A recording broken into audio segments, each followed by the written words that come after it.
bohong.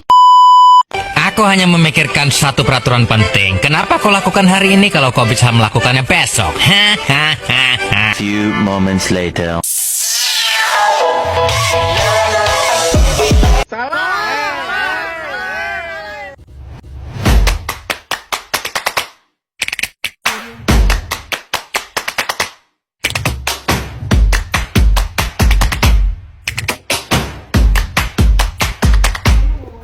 Assalamualaikum warahmatullahi wabarakatuh. Halo teman-teman, selamat datang di video pembelajaran kali ini. Dalam kesempatan ini, kita akan membahas berbagai organisasi kerjasama internasional yang sangat penting dalam bidang ekonomi dan politik dunia, yaitu AFTA, KAFTA, TAFTA, CENTO, SAARC, APEC, dan PI. Organisasi-organisasi ini dibentuk oleh negara-negara di berbagai belahan dunia dengan tujuan untuk meningkatkan kerjasama ekonomi, memperluas perdagangan, serta menjaga stabilitas dan perdamaian internasional. 1. AFTA. AFTA adalah ASEAN Free Trade Area, yaitu AFTA didirikan pada tahun 1992 saat KTT ASEAN di Singapura. Tujuan utama dibentuknya AFTA adalah untuk menciptakan kawasan perdagangan bebas di Asia Tenggara. Apa maksudnya perdagangan bebas? Perdagangan bebas adalah barang dan jasa dari negara-negara ASEAN bisa diperdagangkan dengan tarif impor yang rendah atau bahkan tanpa bea masuk sama sekali. Dengan cara ini, produk dari negara ASEAN bisa lebih bersaing baik di pasar regional maupun global. Negara yang bergabung dalam AFTA adalah seluruh anggota ASEAN, yaitu Indonesia, Malaysia, Singapura, Thailand, Filipina, Brunei Darussalam, Vietnam, Laos, Myanmar, dan Kamboja. AFTA menjadi langkah penting bagi ASEAN untuk membangun kekuatan ekonomi yang tangguh di kawasan Asia. 2. Ada KAFTA. KAFTA adalah China ASEAN Free Trade Area, yaitu kerjasama perdagangan bebas antara Tiongkok dan negara-negara ASEAN. KAFTA resmi dibentuk pada tahun 2010 dan merupakan salah satu kawasan perdagangan bebas terbesar di dunia. Tujuan utama KAFTA adalah untuk meningkatkan arus perdagangan dan investasi antara Tiongkok dan ASEAN dengan menghapus berbagai hambatan tarif dan non-tarif.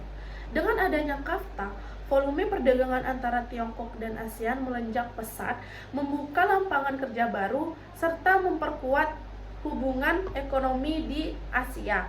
Negara terlibat tentu saja adalah Tiongkok dan 10 negara anggota ASEAN. Melalui KAFTA, negara-negara Asia dapat saling mendukung dalam pertumbuhan ekonomi, teknologi, dan industri. 3. Ada NAFTA. NAFTA adalah North American Free Trade Agreement, yaitu perjanjian perdagangan bebas Amerika Utara. NAFTA mulai berlaku pada tahun 1994 dan melibatkan 3 negara besar di kawasan Amerika Utara, yaitu Amerika Serikat, Kanada, dan Meksiko.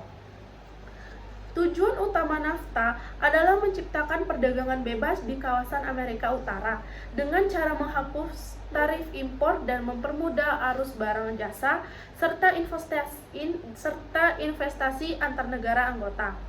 Perjanjian ini membawa dampak besar bagi ketiga negara tersebut. Ekonomi Meksiko berkembang pesat karena banyak perusahaan besar yang membuka pabrik di sana. Sedangkan Kanada dan Amerika mendapatkan akses pasar yang lebih luas. Namun, NAFTA juga menimbulkan perdebatan karena sebagian pekerja di Amerika kehilangan pekerjaan akibat perusahaan yang pindah ke Meksiko untuk menekankan biaya. Pada tahun 2020, NAFTA digantikan oleh perjanjian baru yang bernama UESMCA, yaitu United States Mexico-Canada Agreement, yang memperbarui aturan agar lebih modern dan adil bagi semua pihak. Yang keempat, ada CENTO. CENTO adalah Central Treaty Organization, yaitu CENTO atau Central International Organization. CENTO berdiri pada tahun 1955, awalnya dikenal sebagai Baghdad Pact. Tujuan pembentukan CENTO adalah untuk menahan pengaruh Uni Soviet di kawasan Timur Tengah pada masa Perang Dingin. Negara yang tergabung di dalamnya adalah Iran, Irak, Pakistan, Turki, Inggris dengan dukungan tidak resmi dari Amerika Serikat. Namun setelah Irak keluar dari tahun 1959 dan terjadi revolusi Iran pada tahun 1979, organisasi ini mulai melemah. Akhirnya CENTO dibubarkan pada tahun 1979. Meskipun sudah tidak ada CENTO, pernah memainkan peran penting dalam menjaga stabilitas politik dan di kawasan Timur Tengah selama beberapa dekade. 5. Ada SARS. SARS adalah South Asia Association for Regional Cooperation, yaitu kerjasama regional Asia Selatan. Organisasi ini berdiri pada tahun 1985 dengan tujuan untuk meningkatkan kerjasama ekonomi sosial dan budaya di kawasan Asia Selatan. Anggota SARS terdiri dari India, Pakistan, Bangladesh, Sri Lanka, Nepal, Bhutan, Maladewa, dan Afghanistan. SARS dibentuk karena negara-negara Asia Selatan memiliki banyak kesamaan, baik dari segi budaya maupun tantangan pembangunan. Mereka berupaya meningkatkan kesejahteraan rakyat, mengurangi kemiskinan, dan memperluas kerjasama di bidang pendidikan, teknologi, serta kesehatan. Namun, sering menghadapi kendala politik, terutama karena ketegangan antara India dan Pakistan yang membuat beberapa proyek ekonomi sulit dijalankan. Meski begitu, SARC tetap menjadi wadah penting bagi dialog dan kerjasama dari kawasan Asia Selatan. Yang keenam, ada APEC atau Asia Pacific Economic Cooperation, yaitu kerjasama ekonomi Asia Pasifik. APEC didirikan pada tahun 1989 dan berfungsi sebagai forum kerjasama ekonomi di kawasan Asia Pasifik. Tujuannya adalah mendorong pertumbuhan ekonomi, perdagangan bebas, serta investasi yang terbuka dan adil di kawasan ini.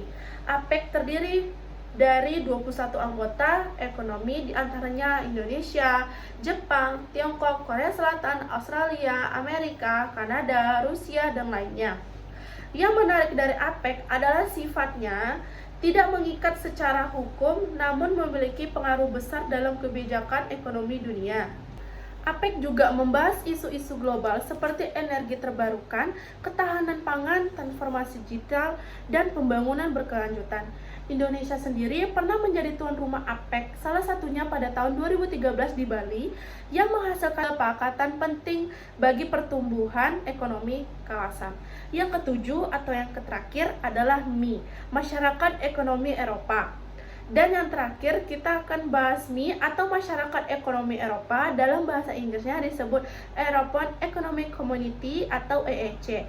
ME berdiri pada tahun 1957 melalui Perjanjian Roma yang ditandatangani oleh 6 negara Eropa: Belgia, Belanda, Luxembourg, Prancis, Italia, dan Jerman Barat.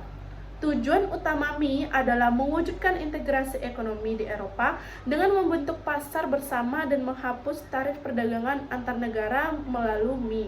Negara-negara Eropa mulai bekerja sama dalam berbagai bidang seperti pertanian, transportasi, energi, dan industri. Seiring waktu, MI berkembang menjadi Uni Eropa atau European Union yang kini memiliki lebih dari 25 negara anggota dan bahkan memiliki mata uang bersama yaitu Euro.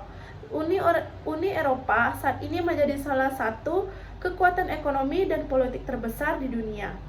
Nah, teman-teman, dari semua organisasi yang telah kita bahas, kita bisa melihat bahwa dunia semakin saling terhubung melalui berbagai bentuk kerja sama internasional. Ada yang fokus pada ekonomi dan perdagangan, ada pula yang fokus pada politik dan keamanan seperti CENTO dan MI. Pada awal terbentuknya, tujuannya tujuan akhirnya tetap sama, yaitu mewujudkan perdamaian, kemajuan, dan kesejahteraan bagi seluruh negara di dunia. Semoga penjelasan ini membantu kalian memahami pentingnya kerjasama antar negara dalam membangun dunia yang lebih baik. Terima kasih sudah menonton dan sampai jumpa di video pembelajaran berikutnya. Dadah. Giây phút em gặp anh là em biết em si tình.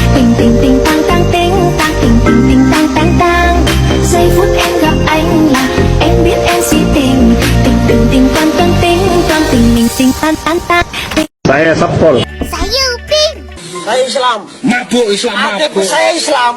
Saya nggak tahu. Saya wassalamualaikum bro. Saya penderita.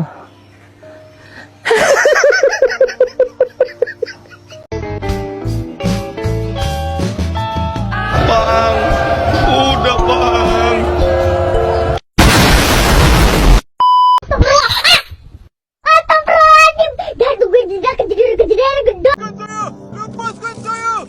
Hei, kamu! Lepaskan saya! Saya ketua Lanun di lautan ni! Oh, okey.